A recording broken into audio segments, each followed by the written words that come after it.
pagtulong natin ay nasa pangalan ng Panginoon. Siya ang lumikha ng langit at lupa. Ating ipahayag ang ating mga kasalanan sa Diyos. Ang ating Diyos ay Diyos na mahabagin at mapagpatawad.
Mapalad ang tao na pinatawad na iyong kasalanan at nalimot na rin ang kanyang nagawang mga pagsalangsang.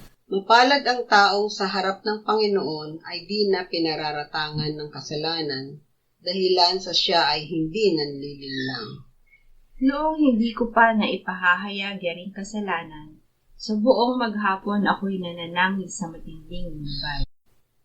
Sa araw at gabi, bigat ng kamay mo ang nararamdaman, ano pa't wala nang nalalabi akong lakas sa katawan. Hamog ang kaparis na dagling na tuyo sa sikat ng araw. Ako ay lumapit sa iyong harapan at salay inamin ang aking nagawang mga pagsalangsang, di ko inilihim. Pinagpasyahan kong ang lahat ng ito sa iyo'y idaing, at aking natamo ang iyong patawad sa sala kong angkin. Mga minamahal, sinasabi sa unang Juan, Kabanatang 1, Talatang 9, kung ipinahahayag natin ang ating mga kasalanan, maaasahan nating ipatatawad sa atin ng Diyos ang mga ito, at lilinisin tayo sa lahat ng ating kasamaan, sapagkat siya'y tapat at matuwid. Salamat sa iyo, O Diyos. Pinatunayan mo ang iyong pag-ibig sa amin nang si Kristo ay namatay para sa amin, noong kami mga makasalanan pa. Ngayon ay buksan mo ang aming mga labi at kami ay magpupuri sa iyo.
Gawa 10, 34, 39 hanggang 44.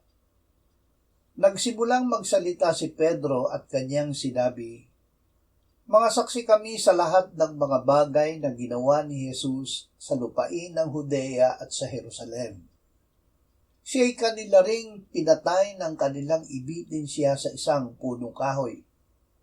Siya'y muling binuhay ng Diyos sa ikatlong araw at siya'y hinayaang mahayag, hindi sa buong bayan, kundi sa amin na hinirang ng Diyos bilang mga saksi na kumain at uminom na kasalo niya pagkatapos na siya'y mabuhay mula sa mga patay.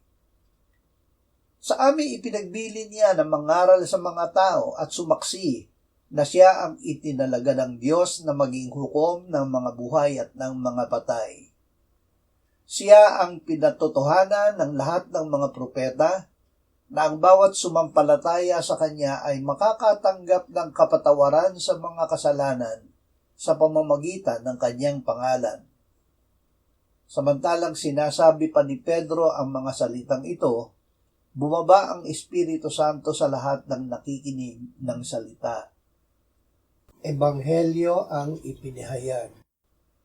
Ang ipinahayag ni Apostol Pedro sa sambahayan ni Cornelio ay ang ebanghelyo na sinabi sa kanila ng Panginoong Hesus noong siya ay muling nabuhay. Ito ang aking mga salitang sinabi ko sa inyo noong ako'y kasama pa ninyo, na kailangang matupad ang lahat ng mga bagay na nakasulat tungkol sa akin sa kautusan ni Moises, sa mga propeta at sa mga awit. Ganyan ang nasusulat na kailangang magdusa ang Kristo at muling mabuhay mula sa mga patay sa ikatlong araw at ipangaral ang pagsisisi at pagpapatawad ng mga kasalanan sa kanyang pangalan sa lahat ng mga bansa mula sa Jerusalem. Kayo'y mga saksi ng mga bagay na ito. Bunga nito, si Cornelio at ang kanyang sambahayan ay sumampalataya, naligtas, at napuspos ng Espiritu Santo. Awit 78, 1-4. O umawit kayo sa Panginoon ang bagong awit, sapagkat siya'y gumawa ng mga kagilagilalas na bagay. Ang kanyang kanang kamay at ang kanyang banal na bisig ay nagbigay sa kanya ng tagumpay. Ipinakilala ng Panginoon ang kanyang tagumpay, ipinahayag niya sa paningin ng mga bansa ang kanyang katuwiran. Kanyang inalaala ang kanyang tapat na pag-ibig at ang kanyang katapatan sa sambahayan ng Israel. Nakita ng lahat ng mga dulo ng lupa ang kaligtasan ng aming Diyos. Sumigaw ang buong lupa na may kagalakan sa Panginoon. Magpasimula at umawit kayo na may kagalakan at umawit kayo ng mga papuri. Nakita ang pagliligtas ng Diyos. Ang kaligtasan ay hindi ideyang nasa isip lamang. Ito ay katotohanang bunga ng ebanghelyo na nakita, nasaksihan, at pinatotohanan ng mga apostol. Saksi ang mga apostol na si Kristo ay namatay para sa ating kasalanan, inilibing at muling binuhay ng Ama. Ang ebanghelyo ang kapangyarihan ng Diyos para sa kaligtasan ng bawat sumasampalataya. Dito, ang katuwiran ng Diyos ay nahahayag mula sa pananampalataya hanggang sa pananampalataya. Gaya ng nasusulat, ang taong matuwid ay mabubuhay sa pamamagitan ng pananampalataya.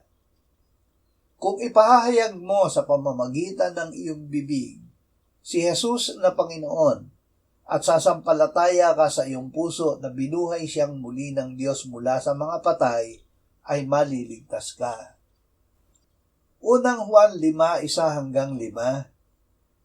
Ang sinumang sumasampalataya na si Jesus ay siyang Kristo ay ipinanganak ng Diyos.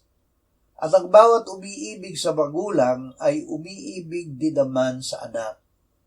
Dito'y ating nakikilala na iniibig natin ang mga anak ng Diyos kapag iniibig natin ang Diyos at tinutupad natin ang kanyang mga utos. Sapagkat ito ang pag-ibig sa Diyos na ating tuparin ang kanyang mga utos at ang kanyang mga utos ay hindi pabigat.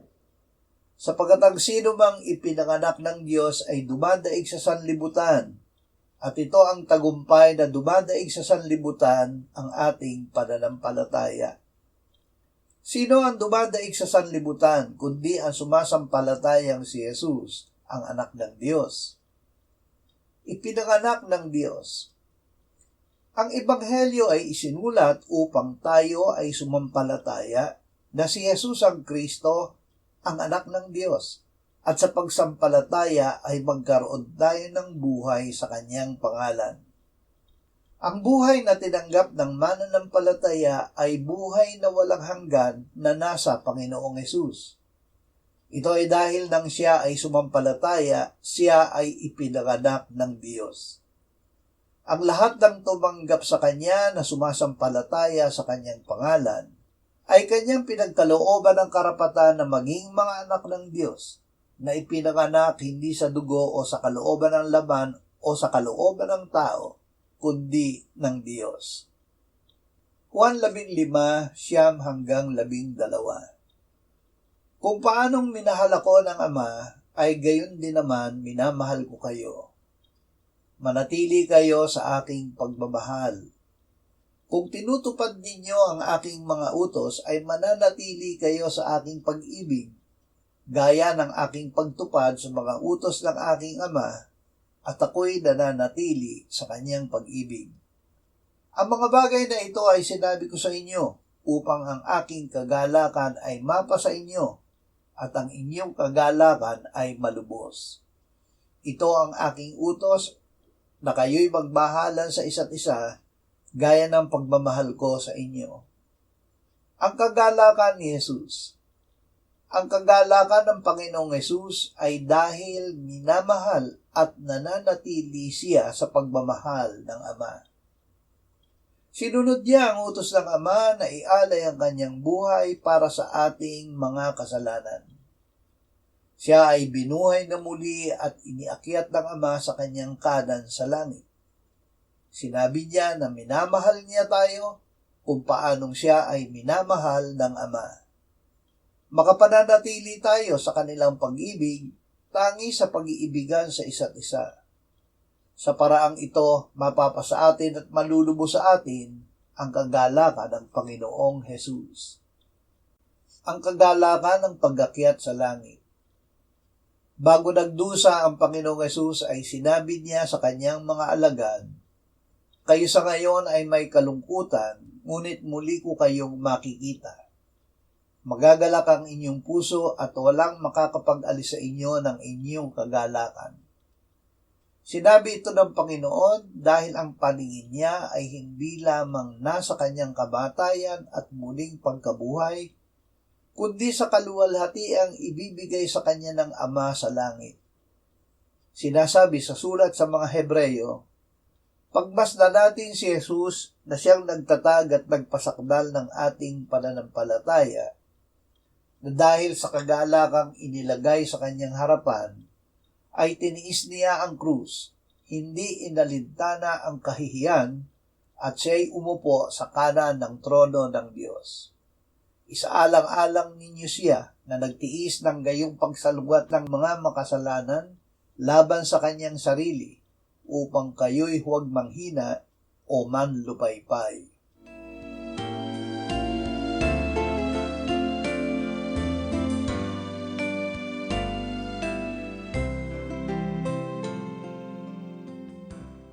Manalangin tayo. Panginoong Hesus, sinabi mo, malibang kainin ninyo ang laman ng anak ng tao at inumin ang kanyang dugo, kayo ay walang buhay sa inyo. Ang sino mang kumakain ng aking laman at umiinom ng aking dugo ay may buhay na walang hanggan, at akin siyang muling bubuhayin sa huling araw. Sapagkat ang aking laman ay tunay na pagkain at ang aking dugo ay tunay na inumin. Siya na kumakain ng aking laman at umiinom ng aking dugo ay nananahan sa akin at ako sa kanya.